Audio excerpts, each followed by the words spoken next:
School സമയമാറ്റത്തിൽ സർക്കാരിന് കടുംപിടുത്തമില്ലെന്ന് വിദ്യാഭ്യാസ മന്ത്രി വി ശിവൻകുട്ടി. സമസ്തയുടെ വേദിയിൽ മുഖ്യമന്ത്രിയെ വേദിയിലിരുത്തി ജിഫ്രി മുത്തുക്കോയ തങ്ങൾ വിമർശിച്ചതിന് പിന്നാലെയാണ് വിദ്യാഭ്യാസ വകുപ്പ് മന്ത്രിയുടെ നിലപാട്. മുഖ്യമന്ത്രിയുമായി ആലോചിച്ച് ഉചിതമായ തീരുമാനമെടുക്കുമെന്നും മന്ത്രി പറഞ്ഞു. സംവിധാനമുണ്ട്. ഏത് തെറ്റും ശരിയെ സംബന്ധിച്ചിടത്തോളം ഒരു അഭിപ്രായം പ്രകടിപ്പിച്ചാലും കൂടിയാലോചന ഉണ്ടാവും. പ്രത്യേകിച്ച് ഇപ്പോൾ ഉന്നയിക്കപ്പെടുന്ന സമസ്ത ഏറ്റവും പുരോഗമനപരമായുള്ള കാര്യങ്ങളും വിദ്യാഭ്യാസ രംഗത്ത് വളരെ ശക്തമായ പ്രവർത്തനം നടത്തുന്നവരാണ്. അതൊരു കൂടിയാലോചന ഉണ്ടാവും. അവരോട്ട് സംസാരിക്കാൻ വേണ്ടി ഞാൻ ഇടപെട്ടുകൊണ്ടിരിക്കുകയാണ്.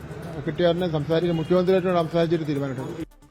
ആർ അരുൺരാജ് കൊല്ലത്ത് നിന്ന് വിവരങ്ങൾ നൽകും. അരുൺരാജ്, ഇന്ന് വിദ്യാഭ്യാസ വകുപ്പ് മന്ത്രി കൊല്ലത്താണല്ലോ, എന്തൊക്കെയാണ് അദ്ദേഹത്തിന്റെ പരിപാടി? എന്താണ് അദ്ദേഹത്തിന്റെ ഈ കാര്യത്തിൽ നിലപാട്? പറയും. ക്രിസ്ത്യൻ ബാലബല വിരുദ്ധ ദിനവുമായി ബന്ധപ്പെട്ട പരിപാടികൾ പങ്കെടുക്കാനാണ് വിദ്യാഭ്യാസ വകുപ്പ് മന്ത്രി വി ശിവൻകുട്ടി കൊല്ലം ജില്ലയിലെത്തിയത്. എന്തായാലും ഈ സ്കൂൾ സമയമാറ്റ ക്രമത്തിൽ സമസ്തയടക്കം വിമർശനം ഉന്നയിച്ച സാഹചര്യത്തിലാണ് ഇക്കാര്യത്തിൽ ഒരു കൂടിയാലോചന ഉണ്ടാകും എന്ന നിലപാട് ഇപ്പോൾ സർക്കാരിന്റെ ഭാഗമായി വിദ്യാഭ്യാസ വകുപ്പ് മന്ത്രി തന്നെ അറിയിച്ചിട്ടുള്ളത്.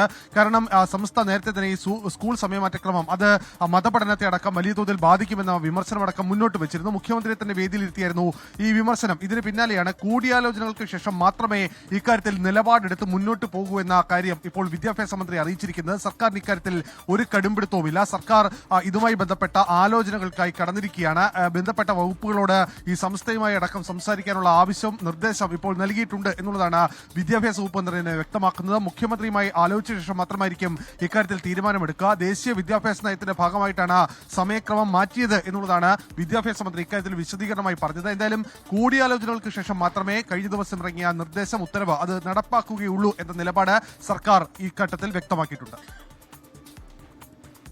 ഓക്കെ, ആർ അരുൺരാജാണ് വിവരങ്ങൾ നൽകിയത്.